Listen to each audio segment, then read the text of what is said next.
مومنوں پڑھتے رہو تم اپنے آقا پر درود، ہے فرشتوں کا وظیفہ الصلاۃ والسلام۔ آج فلاں کو دفن کیا جا رہا ہے، آج فلاں کے لیے احسان ثواب ہو رہا ہے،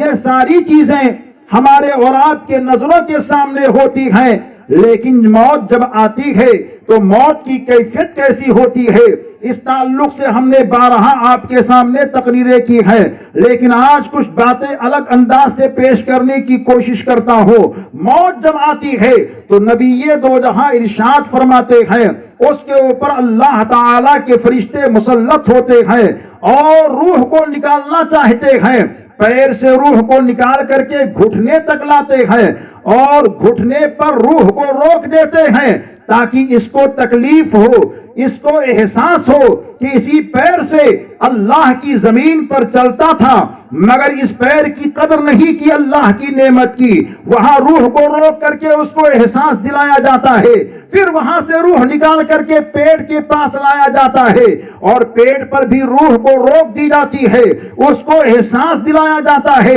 اسی پیٹ کی خاطر تو نے بھائی کے حق کو مارا، اسی پیٹ کی خاطر تو نے پڑوسیوں کو ستایا، اسی پیٹ کی خاطر تو نے اولاد کے ساتھ زیادتی کی ہے، اسی پیٹ کی خاطر تو نے نہ جانے کتنے حرام اور حلال کی تمیز کو مٹایا ہے، اسی پیٹ کی خاطر تو نے غلط کام کو کیا ہے۔ ساری چیزوں کو احساس کرانے کے بعد میں اس کی روح کو سینے کے پاس لایا جاتا ہے، پھر وہاں روک دی جاتی ہے، روح کو احساس دلایا جاتا ہے، روح رکی ہوئی ہے، احساس دلایا جا رہا ہے، اے سینے میں دم رکھنے والے یاد کر اپنے مال کو، یاد کر، یاد کر اپنے بیٹے کو، یاد کر، یاد کر اپنے بھائی کو، یاد کر، یاد کر اپنے پوتے کو، یاد کر، یاد کر اپنے رشتہ دار کو، یاد کر، یاد کر اپنے ہنر کو، یاد کر، یاد کر اپنے طاقت کو، یاد کر، یاد کر اپنی قوت کو، یاد کر، اس کو احساس دلایا جا رہا ہے۔ پھر اللہ کے فرشتے کو حکم ہوتا ہے اس کے دل کے اوپر ایک ضرب مارو،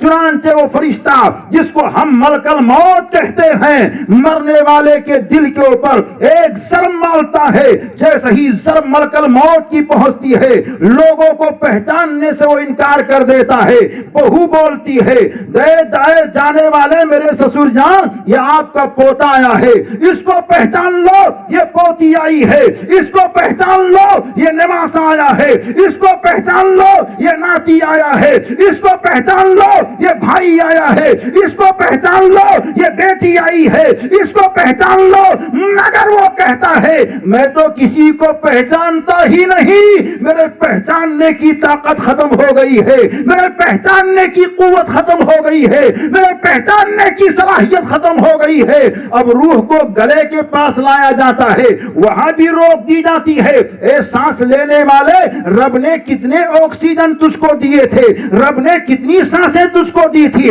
رب نے کتنے دن تجھ کو دیے تھے، رب نے کتنی راتیں تجھ کو دی تھی، رب نے کتنے لمحات تجھ کو دیے تھے، رب نے کتنے مہینے تجھ کو دیے تھے، رب نے کتنے سال تجھ کو دیے تھے، مگر بتا ان سانسوں کو کہاں تو نے قربان کیا، ان گلے سے پانی کو پیا مگر کون سا پانی پیا، کون سے سانس کو لیا، کون سے لمحے کو لیا، چنانچہ حال یہ ہوتا ہے اب وہاں سے روح کو پھر چلنے کا حکم ہوتا ہے، دماغ میں لا کر کے روح کو روک دی جاتی ہے، اے دماغ سے سوچنے والے سوچ لے، اپنی طاقت و قوت کے تمامائی کو اختیار کرنے والے سوچ لے، کس کو آواز دے گا پیر تیرے کام نہ آیا، کس کو آواز دے گا پیٹ تیرے کام نہ آیا، کس کو آواز دے گا ران تیرے کام نہ آئی، کس کو آواز دے گا بازو تیرے کام نہ آیا، کس کو آواز دے گا سینہ تیرے کام نہ آیا، کس کو آواز دے گا دل تیرے کام نہ آیا، کس کو آواز دے گا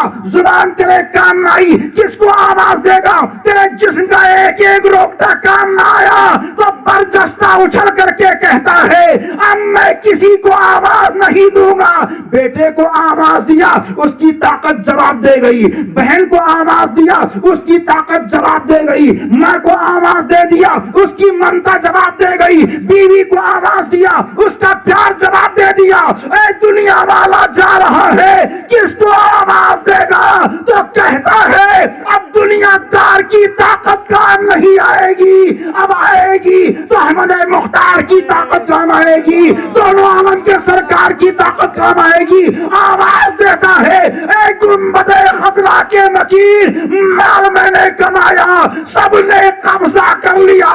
اب مال نہیں چاہیے, اب چاہیے تو آمنہ کا لال چاہیے. نعرہ تکبیر, نعرہ رسالت, مسلک اعلی حضرت, بستی بستی کریا کریا, بستی بستی کریا کریا. کہنے والا کہتا ہے مال نہیں, مالوں پر سب نے قبضہ کر لیا. اے مصطفیٰ اب مال نہیں, آپ کا کمال چاہیے. ذہن سے سوچتا ہے, یہ ذہن ابھی ہمارے پاس ہے, اس ذہن کا استعمال کرو. یہ پیر موت کے وقت لاجواب ہوگا, یہ دل موت کے وقت لاجواب ہوگا, مگر جس کو اللہ نے سب سے اونچا مقام رکھا دماغ, وہ دماغ چنے گا تو طیبہ کے والی کو چنے گا, وہ دماغ چنے گا تو شمس الضحیٰ کو چنے گا, وہ دماغ چنے گا تو انیس بے کسا کو چنے گا, وہ دماغ چنے گا تو طیبہ کے والی امت کے غمخوار کو چنے گا. اور مصطفیٰ کی نورانی آمد ہوگی, فرشتے کہیں گے اے یاد کرنے والے آنکھوں کو کھول لے, اے انتظار کرنے والے پلکوں کو سجا لے, اے محبت کی امنگ کو لینے والے جس امت کے والی کو یاد کر رہا تھا وہ تیرے نبی آ گئے ہیں, دیکھ لے. آنکھوں کو کھولتا ہے تو نظر کے سامنے طیبہ کی والی ہوتے ہیں, مسکراتا ہے, چہرے پر خوشیوں کی آثار آ جاتے ہیں. گھر والوں کو کہتا ہے میرے عزیزوں اس سے پہلے فکر تھی پتہ نہ کیا ہوگا, مگر غم میرا کافور ہو گیا ہے, کیونکہ میں نے دیکھا ہے تو گنبد خضرا کے آقا کا نورانی چہرہ دیکھا ہے. اسی حال میں موت کی روح اور جسم سے روح نکل جاتی ہے.